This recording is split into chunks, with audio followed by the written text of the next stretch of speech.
کل کی حقیقت آج کا افسانہ بن جاتی ہے۔ وہ بھی مسلمان ہی تھے جو ایمان کو ہی اپنی متاع عزیز سمجھتے تھے، اور ان کی نگاہوں میں اپنی جانوں کی کوئی اہمیت تھی ہی نہیں۔ وہ ایمان کی طاقت ہی تھی کہ ان مسلمانوں نے اس دور کی دیو ہیکل جنگی طاقتوں کو افسانہ بنا ڈالا تھا، جیسے ان کی حقیقت تھی ہی نہیں۔ یہ فارس، ایران اور روم کی طاقتیں تھیں جو آپس میں ٹکراتی تھیں تو یوں لگتا تھا جیسے زمین و آسمان ہل رہے ہوں۔ کسرا ایران یعنی بادشاہ وقت کو لوگ خدا کا بیٹا مانتے تھے۔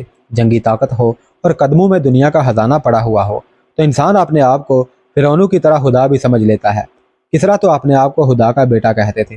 خدا کے اور خدا کے رسول صلی اللہ علیہ وسلم کے شیدائی جب پیغام حق لے کر نکلے تو خدا کا بیٹا یزدگر نعوذ باللہ اپنے دارالحکومت مدائن تمام تر خزانے سمیت مسلمانوں کے قدموں میں پھینک کر بھاگ گیا۔ یہ ایران کا آخری کسرا تھا۔ اس کی پوری سلطنت پر مسلمانوں کا قبضہ ہو گیا اور اس کے ساتھ ہی شہنشاہیت کا خاتمہ ہو گیا۔ ہم فتح مصر کی جو داستان سنا رہے ہیں اس کے ساتھ یزدگر کے فرار اور انجام کا کوئی تعلق تو نہیں، لیکن ضرورت محسوس ہوتی ہے کہ اسلام کی اصل روح پیش کرنے کے لیے یہ واقعہ مختصر بیان کر دیا جائے۔ یزدگر ایران مجاہدین کے حوالے کر کے ترکستان جا پناہ گزین ہوا اور اس امید کو دل میں زندہ رکھا کہ ایک نہ ایک دن ایران میں مسلمانوں میں بغاوت کرانے میں کامیاب ہو جائے گا، اور اس موقع پر وہ ایران جا پہنچے گا اور اس کی سلطنت اسے واپس مل جائے گی، اور کسی ایک بھی مسلمان کو وہاں سے زندہ نہیں نکلنے دے گا۔ بس بعد اسے یہ موقع مل گیا۔ اس وقت حضرت عثمان بن عفان رضی اللہ تعالیٰ عنہ خلیفہ تھے۔ خراسان میں بغاوت ہو گئی۔ یزدگر نے اس موقع کو غنیمت جانا اور ترکستان سے مروف جا پہنچا۔ اس نے مختلف سرداروں سے رابطہ کیا اور بغاوت کی آگ پر تیل چھڑکنے کی بہت کوشش کی، لیکن مسلمانوں نے جلد ہی بغاوت پر قابو پا لیا۔ یزدگر نے کچھ لوگ اپنے گرد اکٹھے کر لیے تھے، وہ سب بھاگ نکلے۔ یزدگر مجبور ہو گیا کہ جہاں سے آیا تھا وہیں بھاگ جائے، لیکن اب اس کے لیے بھاگنا بھی آسان نہیں رہا تھا۔ اس کے اپنے ایرانی اہلکار مسلمانوں کے جاسوس نکلے۔ سپہ سالار نے حکم دیا کہ یزدگر کا سراغ لگائیں اور اسے گرفتار کر لیں۔ بھگوڑا سابق کسرا روپوش ہوتا پھر رہا تھا اور مجاہدین اس کے گرد گھیرا تنگ کر رہے تھے۔ آخر ایک روز وہ دریا کے کنارے ایک پن چکی کے کمرے میں جا چھپا۔ چکی والے نے نشاندہی کر دی اور اسے ڈھونڈنے والے وہاں جا پہنچے۔ وہ عرب کے مسلمان یعنی مجاہدین نہیں تھے بلکہ خراسان کے باشندے تھے۔ انہوں نے مسلمانوں کے سپہ سالار کا یہ حکم نظر انداز کر دیا کہ یزدگر کو گرفتار کر کے لایا جائے۔ اس کے بجائے انہوں نے یزدگر کو قتل کر کے لاش دریا میں پھینک دی۔ تاریخ میں ایک روایت یہ بھی آتی ہے کہ چکی والا یزدگر کو جانتا تو نہیں تھا، لیکن اس کے شاہانہ لباس سے اور پھر چھپنے کے انداز سے یقین ہو گیا کہ یہ یزدگر ہی ہو سکتا ہے جس کی گرفتاری کا اعلان ہو چکا ہے۔ چکی والے نے اپنا کمرہ باہر سے بند کر دیا اور مرو کے حاکم کے پاس جا پہنچا۔ اسے بتایا کہ یزدگر اس کے ہاں چھپا ہوا ہے۔ مرو کے حاکم نے اپنے ایک سالار کو حکم دیا کہ یزدگر کا سر کاٹ کر اس کے پاس لایا جائے۔ چکی والا یہ حکم سن کر دوڑا گیا اور خود ہی یزدگر کا سر کاٹ ڈالا، اور جب سالار آیا تو اس کے حوالے کر دیا اور لاش دریا میں پھینک دی۔ تاریخ میں یہ اختلاف موجود ہے کہ یزدگر کو کس نے کس طرح قتل کیا، لیکن اس روایت پر تمام مورخ متفق ہیں کہ یزدگر کو چکی والے کمرے میں قتل کیا گیا اور اس کی لاش دریا میں پھینک دی گئی تھی۔ کسرا ایران کی آتش پرست سلطنت یوں تاریخ کے قبرستان میں دفن ہو گئی، اور دوسری طرف کیسر روم جو جنگی طاقت اور مال و دولت کے لحاظ سے یقیناً دیو ہیکل تھا، پناہ ڈھونڈ رہا تھا۔ اسے شام سے جس طرح بے دخل کیا گیا تھا وہ سنایا جا چکا ہے۔ حلب شام کا آخری قلعہ تھا، وہ بھی مجاہدین نے فتح کر لیا تو کیسر روم شاہ ہرکل کے ساتھ وہی بات بن گئی، نہ پائے رفتن نہ جائے مانندن۔ شام تو قلعوں کا ملک تھا اور بعض قلعے اس قدر مضبوط تھے کہ انہیں ناقابل تسخیر سمجھا جاتا تھا، لیکن کوئی بھی قلعہ ہرکل کو پناہ نہ دے سکا۔ اس کی فوج تو لڑتی اور پسپا ہوتی چلی جا رہی تھی، اور جب آدھا شام مجاہدین نے فتح کر لیا تو ہرکل نے اپنی فوج کو مجاہدین کے رحم و کرم پر چھوڑ کر راہ فرار اختیار کر لی۔ اسے یہ خطرہ صاف نظر آنے لگا تھا کہ وہ گرفتار ہو جائے گا۔ وہ گرفتاری سے بچنے کے لیے بھاگا بھاگا پھر رہا تھا۔ آخر اسے انطاکیہ ایک محفوظ مقام نظر آیا اور وہاں جا پناہ لی، لیکن سپہ سالار ابو عبیدہ وہاں بھی جا پہنچے اور ہرکل کی محصور فوج بھاگ نکلی۔ ہرکل وہاں سے بھی زندہ و سلامت نکل گیا۔ اسے روحا کا مقام نظر آیا، یہاں کا قلعہ خاصا مضبوط تھا، لیکن مجاہدین اسلام وہاں بھی جا گرجے اور ہرکل نکل بھاگا۔ حلب ایک آخری شامی قلعہ بند شہر رہ گیا تھا، مجاہدین نے وہ بھی لے لیا، لیکن ہرکل حلب سے دور تھا اور اس نے اور دور بھاگ جانا بہتر سمجھا۔ اس نے قسطنطنیہ جا دم لیا۔ قارئین کرام کی معلومات کے لیے یہ بتانا ضروری معلوم ہوتا ہے کہ قسطنطنیہ ترکی کا ایک شہر تھا اور ہرکل کے زمانے میں ترکی پر رومیوں کی حکومت تھی۔ قسطنطنیہ کا ایک نام بازنطیہ تھا۔ یہ نام اس وقت رکھا گیا تھا جب وہاں بازنطینی حکومت تھی۔ ہرقل کے ایک بیٹے کا ذکر اس داستان میں آیا ہے جس کا نام قسطنطین تھا۔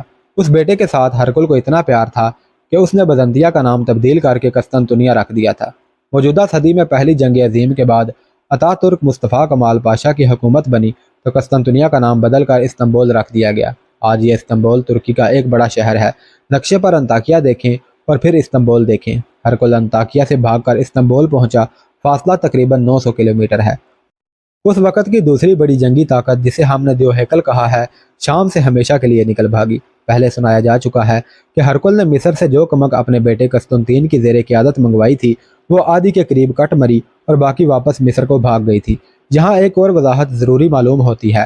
پہلے ذکر آیا ہے کہ ہرقل نے بازنطیہ خالی کر دینے کا حکم دیا تھا اور خود پہلے ہی نکل گیا تھا، لیکن تاریخ کے اگلے باب حتم و یقین کے ساتھ اس غلط فہمی کی تصحیح کرتے ہیں کہ اس نے بازنطیہ استنبول جا اپنا لی تھی اور انطاکیہ اور حلب کے فوجیوں اور شہریوں کو کہا تھا کہ وہ ان شہروں سے نکل جائیں اور اپنی حفاظت، اپنے مسائل و امور کے ذمہ دار وہ خود ہیں۔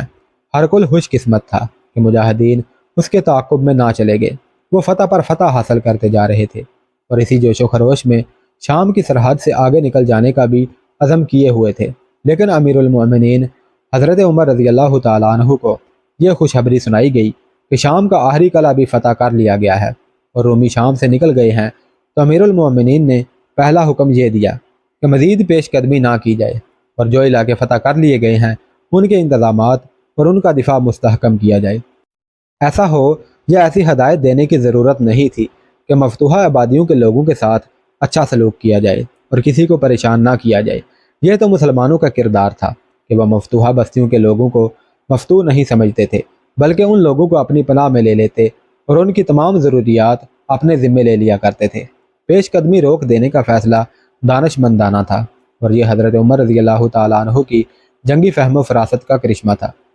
یہ تو انہیں معلوم تھا کہ مجاہدین فتح کی مسرتوں سے سرشار ہیں، ان میں جذبہ جہاد بھی اور شوق شہادت بھی ہے، لیکن انہیں یہ بھی احساس تھا کہ وہ آخر گوشت پوست کے انسان ہیں، لوہے کے بنے ہوئے نہیں۔ کہیں ایسا نہ ہو کہ جسم جواب دے جائیں اور شام سے بھاگ جانے والا رومی کہیں قدم جما کر پلٹ آئے اور شکست کو فتح میں بدل دے۔ مجاہدین کی خوشیوں کا تو کوئی ٹھکانہ ہی نہ تھا۔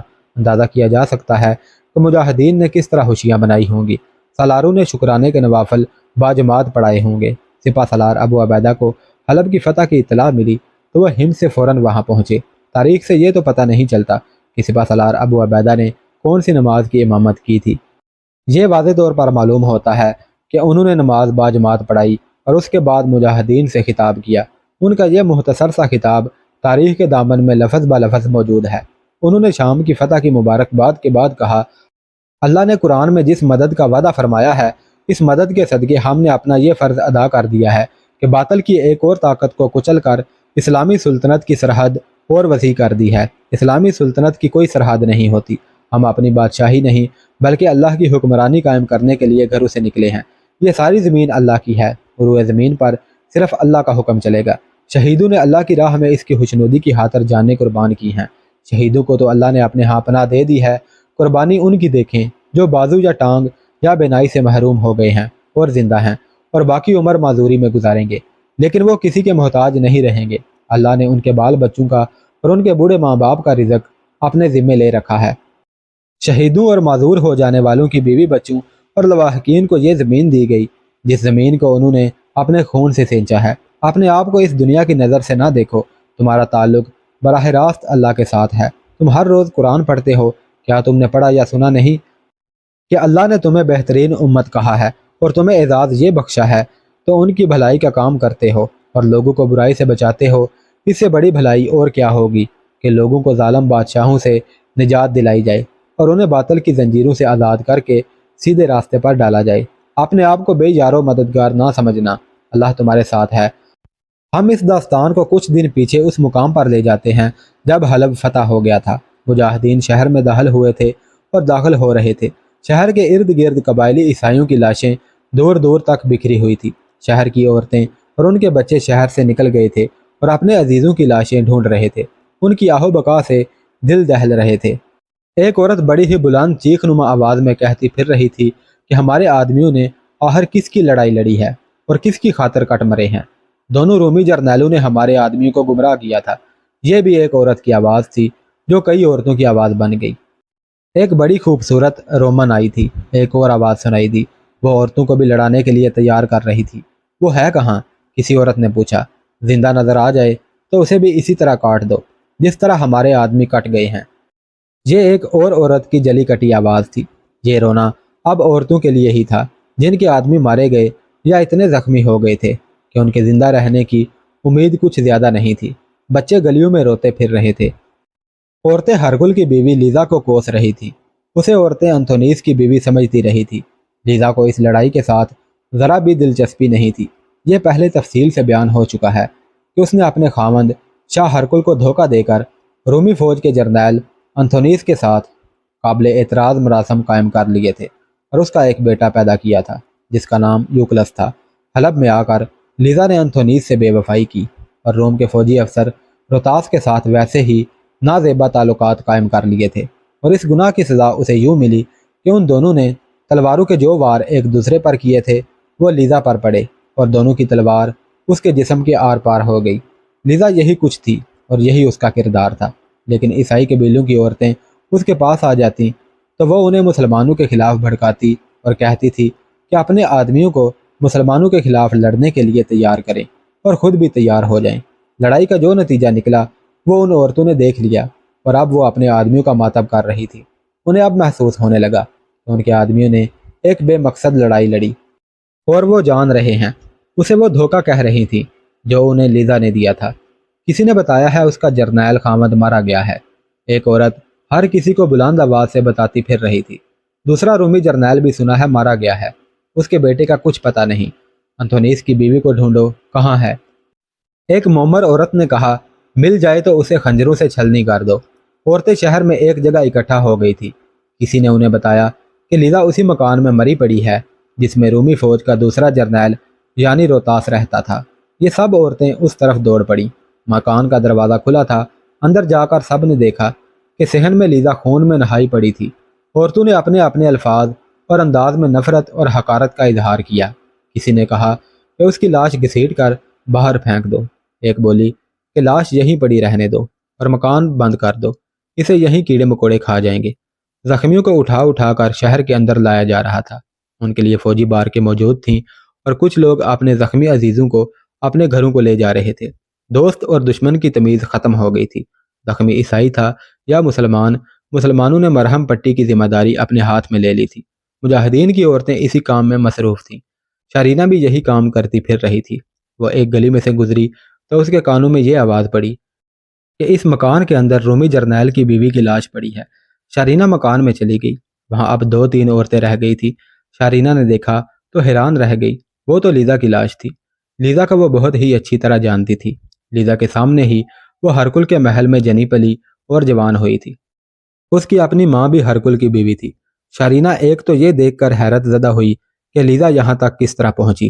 حیرت کی دوسری وجہ یہ تھی کہ اسے قتل کس نے کیا۔ مسلمان تو عورت پر ہاتھ اٹھانا گناہ کبیرہ سمجھتے تھے۔ شارینہ نے جب یہ سنا تھا کہ 2 رومی جرنیل بھی مارے گئے ہیں تو اس نے دونوں کی لاشیں دیکھی تھی۔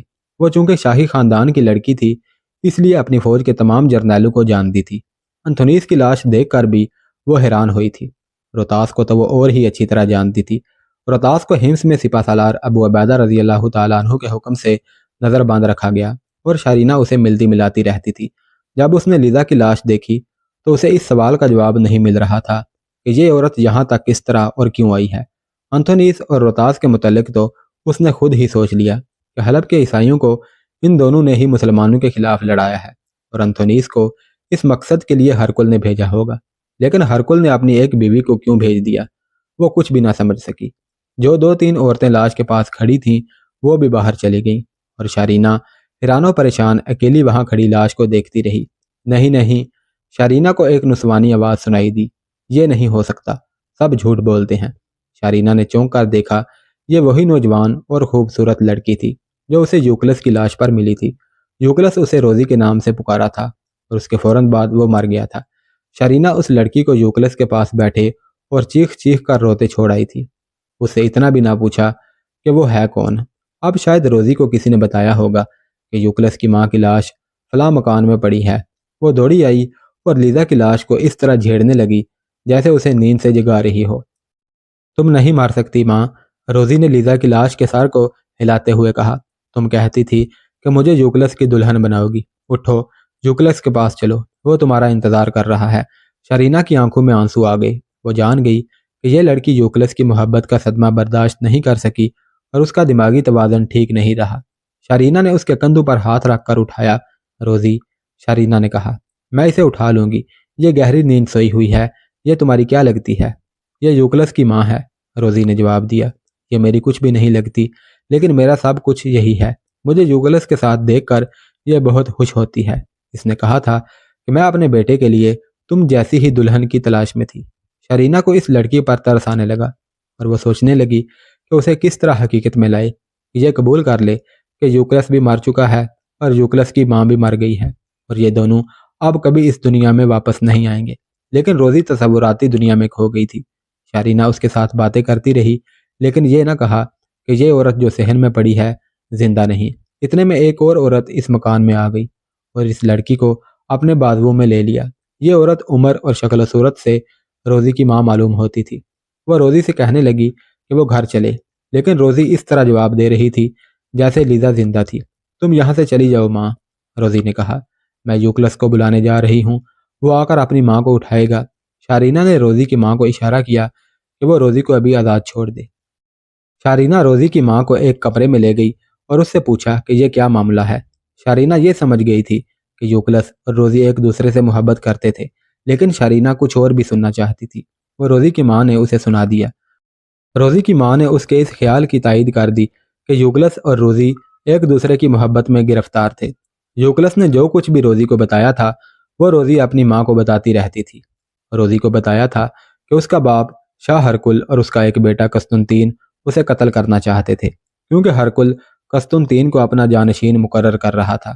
یوکلس نے روزی کو بتایا تھا کہ کس طرح انتھونیس اسے اور اس کی ماں کو ساتھ لے کر فرار ہوا تھا۔ یوکلس نے روزی کو یہ بھی بتایا تھا کہ وہ ہرکل کا نہیں بلکہ انتھونیس کا بیٹا ہے۔ روزی نے یہ ساری باتیں اپنی ماں کو بتا دی تھیں اور اب ماں یہ ساری باتیں شرینہ کو بتا رہی تھی۔ شرینہ یہ سن کر ذرا سی بھی حیران نہ ہوئی کہ یوکلس کی ماں کا خاوند ہرکل تھا، لیکن اس کا باپ ایک جرنیل تھا۔ یہ تو بادشاہوں کے یہاں کا ایک معمول تھا۔ روزی کی ماں نے شرینہ کو یہ بھی بتایا کہ انتھونیس مسلمانوں کے خلاف لڑ کر اپنی سلطنت بنانا چاہتا تھا، اسے وہ یسوع مسیح کی سلطنت کہتا تھا۔ روزی کی ماں اور شرینہ کمرے میں باتیں کیا سن رہی تھی کہ باہر سے روزی کی چیخ نما آواز سنائی دی، یوکلس اور اس کی ماں کو ہرکل نے قتل کروایا ہے۔ روزی چلا چلا کر کہہ رہی تھی، میں ہرکل کو قتل کرنے جا رہی ہوں۔ روزی کے قدموں کی آہٹ سنائی دی اور وہ مکان سے نکل گئی۔ روزی کی ماں اس کے پیچھے دوڑتی نکل گئی اور شرینہ دل پر رنج و غم کا بوجھ لیے کمرے سے نکلی۔ لیزا کی لاش کو دیکھا اور مکان سے نکل گئی۔ باہر جا کر اس نے دیکھا کہ روزی شہر کے صدر دروازے کی طرف دوڑی جا رہی تھی اور اس کی ماں چلاتی جا رہی تھی، اسے پکڑنا، اسے روکنا۔ وہاں صورتحال ایسی بنی ہوئی تھی کہ کوئی بھی ماں بیٹی کی طرف توجہ نہیں دے رہا تھا۔ وہاں تو یہ حال بنا ہوا تھا کہ کچھ لوگ لاشیں اٹھا کر لا رہے تھے اور بعض لہو لہان زخمیوں کو سہارا دے کر ان کے گھروں کو لے جا رہے تھے۔ فضا میں موت کی بو رچی بسی ہوئی تھی۔